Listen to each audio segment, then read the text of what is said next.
YouTube channel क्रिएटेनमेंट में आप सभी का स्वागत है।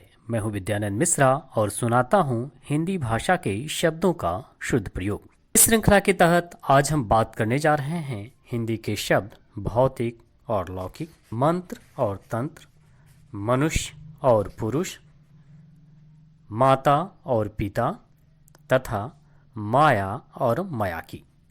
तो आइए सबसे पहले बात करते हैं शब्द भौतिक और लौकिक की। शब्द भौतिक में भूत है तथा लौकिक में लोक है। भूत समस्त सृष्टि की रचना करने वाले मूल द्रव्य हैं। ये मूल द्रव्य 5 हैं। इन पंचभूतों को पंचतत्व भी कहते हैं, जैसे नामशः पृथ्वी, जल, अग्नि, वायु और आकाश। सृष्टि के सभी पदार्थ या प्राणी, जड़ हो या चेतन, चर हो या अचर, भूत हैं। मृत शरीर भूत है। मृत प्राणी के शरीर से निकला अंतिम तत्व भूत है। बीता समय भी भूत है। एक दृष्टिकोण से भूत ही सत्य है। अब सवाल उठता है, लोक क्या है? लोक प्राणी के बोध के अनुसार स्थान विशेष है। उपनिषदों के अनुसार केवल 2 लोक हैं, इहलोक और परलोक। वहीं निरुक्त के अनुसार 3 लोक हैं, पुराणों के अनुसार 7 और बाद में 7 पाताल जोड़ दिए जाने पर 14। परलोक शरीर छोड़ने पर आत्मा को मिलने वाला स्थान है, जैसे स्वर्ग, बैकुंठ यानी विष्णु धाम इत्यादि। इहलोक के लिए लोक का प्रयोग होने से इसका मतलब संसार से चलते प्रदेश, निवास स्थान, दिशा, समाज, प्राणी, लोक, यश आदि हो गया। भौतिक 5 भूतों से बना हुआ है।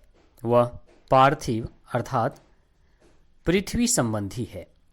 कहते हैं कि शरीर मिट्टी है और मिट्टी में ही मिल जाएगा। इसलिए भौतिक का एक अर्थ शरीर संबंधी भी है। लौकिक का मतलब लोक संबंधी और संसार संबंधी के चक्कर में पड़कर व्यावहारिक भी हो गया है। भौतिकवाद, जिसे पदार्थवाद भी कहा जाता है, के अनुसार भौतिक पदार्थ ही सब कुछ है। जो कुछ है सब यही है। आत्मा और परमात्मा का कोई अस्तित्व नहीं है। मरने के बाद शरीर 5 भूतों में ही मिल जाता है। लौकिक के साथ सहगामी के रूप में स्वर्ग, नरक, देवता, राक्षस, देवी, चुड़ैल, जीवेश, जीवात्मा आदि में आस्था जुड़ी हुई है। भौतिक लोगों के लिए शरीर प्रमुख है। लौकिक लोगों के लिए स्थान जैसे देवलोक, यमलोक प्रमुख हैं। भौतिक लोग भोगवादी होते हैं, वहीं लौकिक लोग अपना परलोक सुधारने की बात करते हैं। अब शब्द मंत्र और तंत्र के बीच क्या अंतर है, इसको जानते हैं। यों तो मंत्र के मंत्रणा, गुप्त वार्ता, रहस्यपूर्ण बात, उपदेश आदि तथा तंत्र के तंतु, धागा, कड़घा, शासन प्रणाली आदि अन्य अर्थ भी मिलते हैं, पर यहाँ इनके केवल तंत्र मंत्र वाले अर्थों पर ध्यान केंद्रित किया जाएगा। मंत्र वैदिक साहित्य में देवताओं से ली जाने वाली ऐसी प्रार्थना है जिसमें उनकी स्तुति भी होती है। वह ऐसा शब्द या वाक्य है जिसका जप देवताओं को प्रसन्न करके अपनी कामना पूर्ण करने के लिए किया जाता है। उसका प्रयोग करके यज्ञ की क्रियाएं की जाती हैं। उसे दैवी शक्ति से युक्त माना जाता है। मंत्र 3 प्रकार के हैं। ऋचा, यह छंदोबद्ध या पद्यात्मक होती है। इसे उच्च स्वर में उच्चारित किया जाता है। दूसरा यजु, यह गद्यात्मक होता है। इसे मंद स्वर में उच्चारित किया जाता है। साम, यह भी पद्यात्मक होता है। इसे गाया जाता है। वहीं तंत्र भी मंत्र है, पर झाड़ने फूंकने आदि का है। तंत्र शास्त्र के मंत्र अस्पष्ट अर्थ वाले और एकाक्षरी होते हैं, जिन्हें बीज मंत्र यानी रहस्यमय अक्षर से आरंभ माना जाता है या कहा जाता है। यह शास्त्र शिव प्रणीत माना जाता है तथा इसके माध्यम से शिव और शक्ति की उपासना करके विविध लौकिक परलौकिक उद्देश्यों की सिद्धि की जाती है। इस शास्त्र के अनुसार कलयुग में वैदिक मंत्रों और यज्ञों का नहीं बल्कि तांत्रिक उपासना और झाड़ फूंक का आश्रय लेना चाहिए। वेदों के उस अंश को जिसमें मंत्रों का संग्रह संहिता कहते हैं, अगर ब्राह्मण भाग को छोड़ दिया जाए। तंत्र संहिता वह है जिसमें पूजा साधना के द्वारा अति मानवीय शक्ति प्राप्त करने के लिए मंत्र तंत्र या जादू टोने के सिद्धांतों का वर्णन है। तंत्र के ऊपर वर्णित अर्थ के सहचर अर्थ जादू टोना, गंडा तावीज, औषधि, निश्चित सिद्धांत, नियम, वाद आदि हैं। आज का मंत्र शब्द कार्य सिद्धि के गुर के लिए इस्तेमाल होता है, जैसे मुझे भी कोई मंत्र दे दीजिए जिससे मैं पुनर्मूल्यांकन में अपने अंक बढ़वा लूं आदि। अब चर्चा करते हैं और देखते हैं कि शब्द मनुष्य और पुरुष में क्या अंतर है। शब्द मनुष्य मनु से बना है और मनु मन से। मन का अर्थ है सोचना। मनुष्य कितना सोचता है इसकी कोई सीमा नहीं है। वह अपने मस्तिष्क और बुद्धि की अधिकता के कारण ही समस्त प्राणियों में श्रेष्ठ है। जरायुज जाति के इस स्तनपायी प्राणी को मनु की संतान कहा जाता है। जरायु वह झिल्ली है जिसमें बच्चा लिपटा हुआ उत्पन्न होता है। मनु से जन्मा होने के कारण मनुष्य मनुज भी कहलाता है। मानव का भी अर्थ मनु के वंश से उत्पन्न या मनु से संबंध रखने वाला है। मनु स्मृति के कर्ता मनु ब्रह्मा के मानस पुत्र थे, जो मनुष्यों के मूल पुरुष माने जाते हैं। अरबी में मनुष्य के लिए आदमी है जो आदम से बना है। इंसान भी अरबी का है जो आदमी होने के साथ साथ मानवता से भरा हुआ है। यौन व्यक्ति भी मनुष्य है, पर वह तुलना के लिए समष्टि का उल्टा व्यष्टि है और जाति का उल्टा जन है। लोग भी मनुष्य हैं, जिसका मूल संस्कृत के लोक में है। ऊपर इकट्ठे मनुष्य, मनुज, मानव, आदमी, इंसान, व्यक्ति, व्यष्टि, जनलोग सब में प्रायः पुरुष स्त्री दोनों शामिल होते हैं। पुरुष और स्त्री के समान नर और नारी भी जोड़ा बनाते हैं, मर्द और औरत भी, और कहीं कहीं लोग और लुगाई भी। इन कुल शब्दों में से पति के लिए अपेक्षाकृत कम शब्द चलते हैं, जैसे वह मेरा आदमी या मर्द है। में आदमी और मर्द पर पत्नी, भार्या, जोरू, बीबी के लिए स्त्री, नारी, औरत, लुगाई कई शब्द का प्रयोग किया जाता है। महिला को जोड़ीदार शब्द नहीं मिल रहा है। वह शायद अधिक भद्र होने के कारण अकेली पड़ जाती है। मनुष्य और मर्द में एक अंतर मनुष्यता और मर्दानगी का है।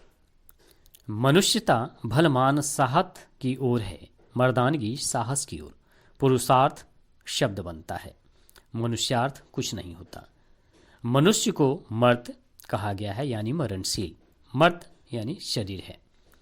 पुरुष को आत्मा यानी अमर कहा गया है। वह चेतन है, जीव है। पुरुष वह प्रधान सत्ता है जो सारे विश्व में आत्मा के रूप में विद्यमान है, जिसके संयोग से प्रकृति विश्व की सृष्टि करती है।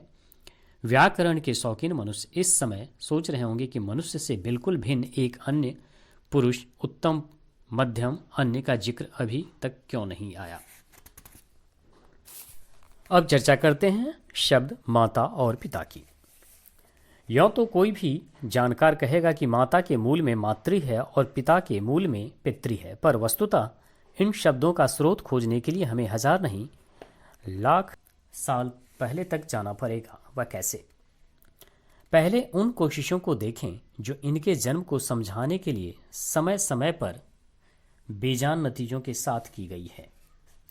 कोई कहता है कि माता का संबंध मापना अर्थ के साथ इसमें व्यवहृत माँ धातु से है, वहीं कोई कहता है कि इसका संबंध निर्माण करना अर्थ के साथ इसमें व्यवहित माँ धातु से है। किसी का विचार है कि माता मूलतः मान यानी आदर से संबंधित है, जिसकी धातु मन का अर्थ पूजा करना है। इसी प्रकार पिता के लिए भी किसी का अनुमान है कि यह पा धातु से जुड़ा है, जिसका अर्थ पालना है। ऐतिहासिक भाषा विज्ञान वाले जानते हैं कि ग्रीक, लैटिन, जर्मन, स्लाव, अंग्रेजी, अवेस्ता आदि भारोपीय भाषाओं में माता और पिता आदि के लिए एक एक स्रोत शब्द के विविध रूप मिलते हैं। रहस्य इन शब्दों के म और प से शुरू होने में है। माँ और पा नर्सरी शब्द हैं। बोलना सीखने के आरंभिक दिनों में हर बच्चा दोनों ओठों से बनने वाली पवर्गीय ध्वनियाँ सरलतम होने के कारण यूं ही बोलता है। हम उसके द्वारा बोले गए मामा, पापा, बाबा आदि का अर्थ अपने निकटतम रिश्तों से जोड़ देते हैं। इन ध्वनियों से शुरू होने वाले अन्य निकट के रिश्तों की सुपरिचित शब्दों को भी याद कीजिए। बहन, बाप, बुआ, फूफा, भाई, भाभी, भगिनी, भ्राता, मासी आदि। पप्पू और बब्बू जैसे शब्द भी ऐसे ही ध्वनि मूलक अनुकरणात्मक शब्द हैं। निष्कर्ष, माता और पिता का मौलिक संबंध माँ और पा नर्सरी शब्दों से है। आइए अब देखते हैं शब्द माया और माया में क्या अंतर है तथा इसका शुद्ध प्रयोग कैसे करना चाहिए। माया सिकुड़ कर माया हो गया है, आकार में, प्रयोग में, अर्थ में। जायसी ने लिखा है, जा कह माया करहु भली सोई। वहीं सूरदास ने लिखा, हों तो धाई तुम्हारे सुत की, माया करती तुम रहियो। माया को दया, कृपा समझते हुए इसके अर्थों में प्रेम बंधन, मोह, भ्रमजाल, संसार और जोड़ दीजिए। संस्कृत के माया के इस लघु हिंदी संस्करण का इस्तेमाल बहुत से लोग बिल्कुल नहीं करते। माया उन विशिष्ट शब्दों में से है जिनके कृष्ण पक्षीय और शुक्ल पक्षीय दोनों प्रकार के अर्थ खूब चलते हैं। कृष्ण पक्षीय अर्थों में अज्ञान, अवास्तविकता, अविद्या, कपट, करामात, छल, भ्रम आदि शामिल हैं और शुक्ल पक्षीय अर्थों में अलौकिक शक्ति, उत्कृष्ट बुद्धि, करुणा, दया, ममता, लीला, विलक्षणवाद, संपत्ति आदि शामिल हैं। यदि माया न हो तो संसार ही न हो। संपूर्ण जगत की उत्पत्ति का मुख्य कारण माया है। माया परमेश्वर की अव्यक्त शक्ति है। वह जीव को ईश्वर से विमुख रखने वाला धोखा है। वह आसक्ति है, लगाव है, अपनापन। किसी का नाम माया रखते समय उसके समस्त तिक्त अर्थ शून्यता को प्राप्त होकर अति सामान्य अर्थ माँ, जननी, लक्ष्मी, दुर्गा सामने आते हैं। गौतम बुद्ध की माता का नाम माया था। एक साहब ने पूछा कि क्या माया किसी पुरुष का नाम हो सकता है? जवाब है कि बिल्कुल हो सकता है, लेकिन वैसे ही जैसे संदर्भ के अनुसार दुर्गा, रमा, लक्ष्मी, सीता आदि पुरुषों के नाम हो जाते हैं। जिसके लिए हमें इन नामों के बाद दास, प्रसाद, चरण, कांत, राम आदि को मन के अंदर दबा कर रखना होता है। माया और दुर्गा उदाहरणार्थ स्त्रियां हैं, पर माया राम और दुर्गा दास के स्थानापन्न माया और दुर्गा साफ सुथरे पुरुष हैं।